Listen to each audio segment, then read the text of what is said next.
속보가 곧 이 채널을 통해 방송됩니다. 부평기독교연합의 서기 되시는 김도선 목사님 하나님 말씀 공독해 드립니다. 은혜 받으실 하나님 말씀 디모데후서 3장 12절 말씀입니다. 무릇 그리스도 예수 안에서 경건하게 살고자 하는 자는 박해를 받으리라. 아멘. 부평기독교연합의 증경회장이신 황가람 목사님 말씀 전해 주시겠습니다. 할렐루야. 우리 옆에 계신 분들 한번 인사합시다. 잘 오셨습니다. 잘 오셨습니다. 무릇 그리스도 예수 안에서 경건하게 살고자 하는 자는 뭘 받는다고요? 박해를 받으리. 뭘 받는다고요? 박해를 받는다 그랬습니다. 이게 정상입니다. 제가 75년을 교회 다녔습니다만 교회가 폐쇄될 수 있다는 생각을 해본 적이 한 번도 없습니다. 왜냐하면 이런 일들은 응산교생이라기 때문에 그래요. 이 자유 대한민국에서 일들이 일어난다는 것은 상상할 수조차 없는 일입니다. 그래서 생각해 봤습니다. 도대체 왜 이런 일들이 일어났을까? 창세 이후에 마귀는 교회를 허무는 게 그들의 일입니다. 그렇죠? 원수마귀는 교회를 허무는 게 그들의 일이에요. 그게 직업이죠. 근데 우리가 그들에게 비밀을 주었다. 40대 해방 이후에 그리고 6.25 이후 지난 70여 년 동안 전쟁 중에도 불구하고 사람들은 전쟁이라는 사실을 잊고 살고 있습니다. 지금은 종전이 아니죠. 휴전이죠. 그렇죠? 언제든지 전쟁이 다시 일어날 수 있는 가능성을 가지고 살고 있습니다. 일단 편안했기 때문에 전쟁이라는 사실을 깨닫지 못하고 살아요. 사실은 건국 이후부터 지금까지 시작된 이념전쟁은 지금도 ING입니다. 우리는 관가하고 있습니다. 그동안 교회 성장의 뜻에 갇혀서 교회는 부해졌고 나태해졌고 심지어 타락해졌습니다. 우리 자신들이 알아요. 우리 사회는 사회주의국가에서 이야기하는 사람들이 먼저라는 말을 그냥 듣기 좋은 소리로만 들었습니다.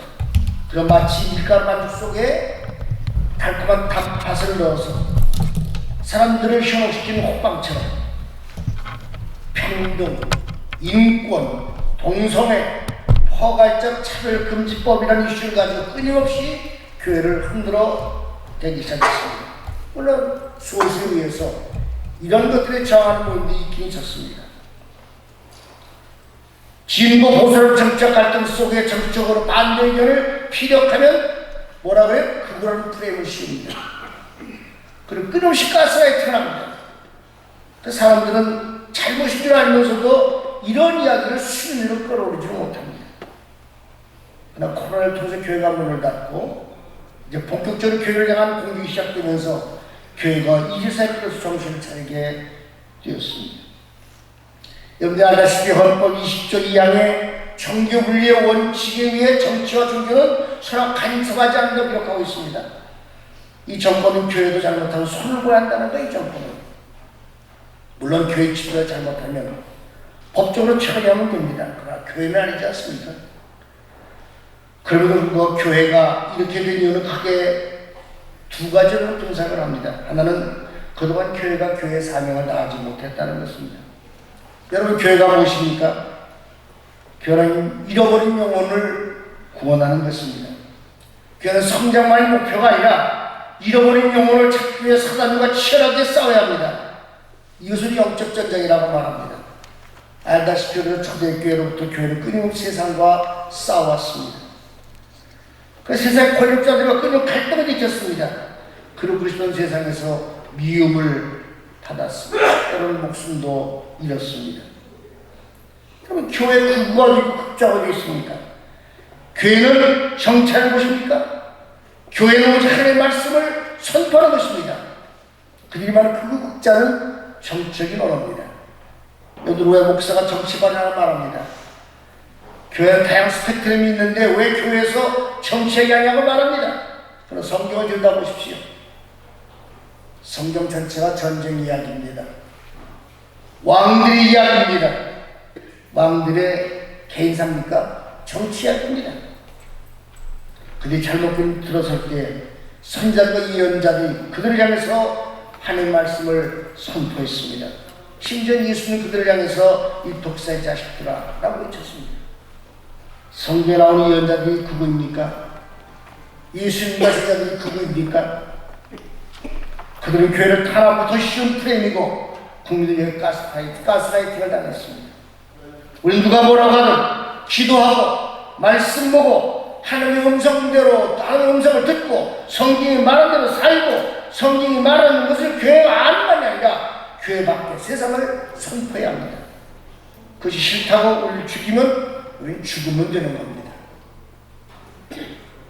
마태복음 7장 13절에 이 길은 넓은 길이라 좁은 길이라고 말합니다. 이는 길이 힘들기 때문에 찾는 이가 없다고 말합니다. 그래서 우리가 좁은 길을 가야만 하는 이유는 이것이 사망이 아니라 여기에 뭐가 있어요? 생명이기 때문입니다. 또 하나는 교회 지도자들의 문제입니다. 디모데후서 4장 12절에 믿는 자의 본이 되어 말과 행실과 사랑과 믿음에 비난을 받을 것이 없도록 해라. 비난을 받지 않도록 해라. 그 이유는 뭐냐? 우리가 하나님의 사도로서 지도자로서 말씀을 전하는 자로서 우리가 전하는 하나님의 말씀이 회방을 받지 않도록 하기 위해서 그렇게 살아야 합니다. 그래서 교회 지도자들은 완전하고 거룩하고 깨끗하게 살아야 합니다. 박조준 목사님 말씀에 의하면 목사가 돈이 많습니까? 목사가 권력이 있습니까? 목사가 당사자 공부를 많이 했습니까? 이도저도 아닌데 한 가지 있다는 것은 하나님께서 이 땅에 저희들을 보내신 하나님의 말씀을 전하러 보내신 하나님의 대사이기 때문에 우리는 당당해야 되고 깨끗해야 된다는 것.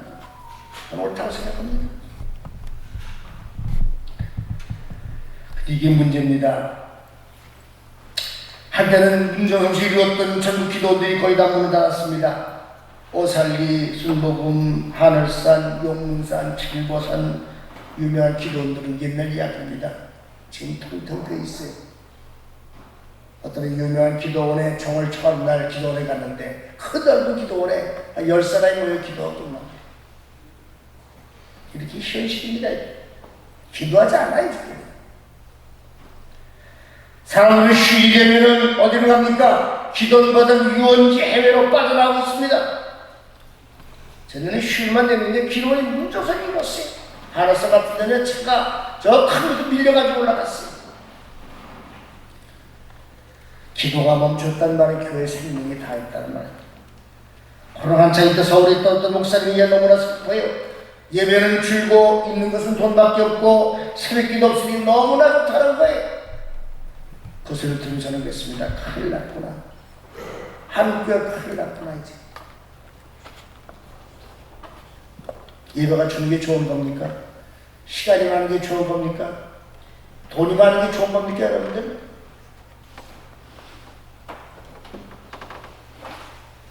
지금 지도자들 말씀대로 살지 않고 있기 때문에 여러 가지 스캔들로 매스컴을 퇴배하고 있어야 되지 않습니까? 때문에 저는 교회가 힘을 잃고 교회가 제 사명을 다하지 못하고 온갖 조롱을 당하고 이제는 그것을 빌미로 교회 폐쇄법이라는 희한한 법을 이 정부가 만들려고 하고 있습니다. 저는 이렇게 생각합니다. 믿음의 선배들이 피 흘려 세운 교회를 오늘 이 지경으로 만든 우리들의 죄를 이제는 처절하게 먼저 회개해야 합니다. 요한에서 2장 10절의 말씀처럼 옷만 찢지 말고 진심으로 마음을 찢고 우리가 하나님께로 돌아가야만 합니다. 에스겔 이스라엘 민족을 없애려 했던 하만에 대해 에스겔이 죽으면 죽으라는 각오를 가지고 죄의 악의 세력에 더불어 싸웠던 것처럼 이제 우리는 싸워야 합니다. 한국 복음의 지표를 전파되면서 평등사상, 제사거부, 철적 갈등, 황상 백사 사건 같은 위세의 연관 속에 수만 명의 사람들이 순교를 당했습니다.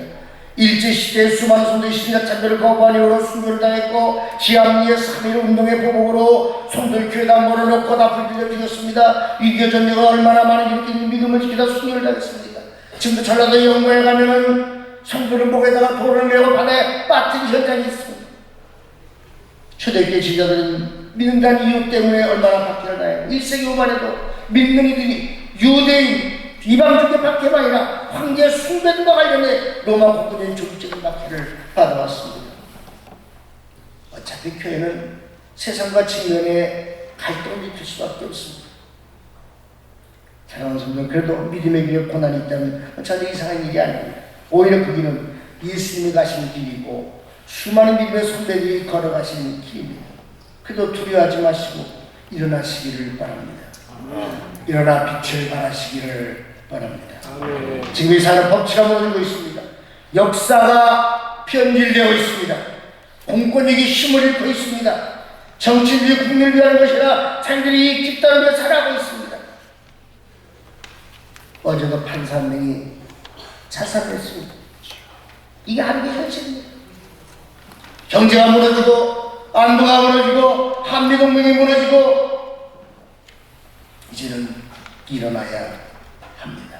그리고 나라와 민족과 교회를 위해서 진심으로 애통하며 기도하시길 주 이름으로 축원합니다. 아멘. 기도하시겠습니다. 사랑과 자비 아버지 하나님 감사합니다.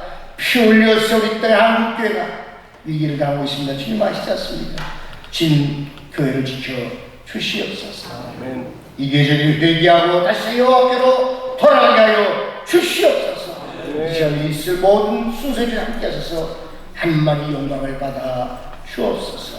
감사함이 예수님 받들어 간절히 기도합니다.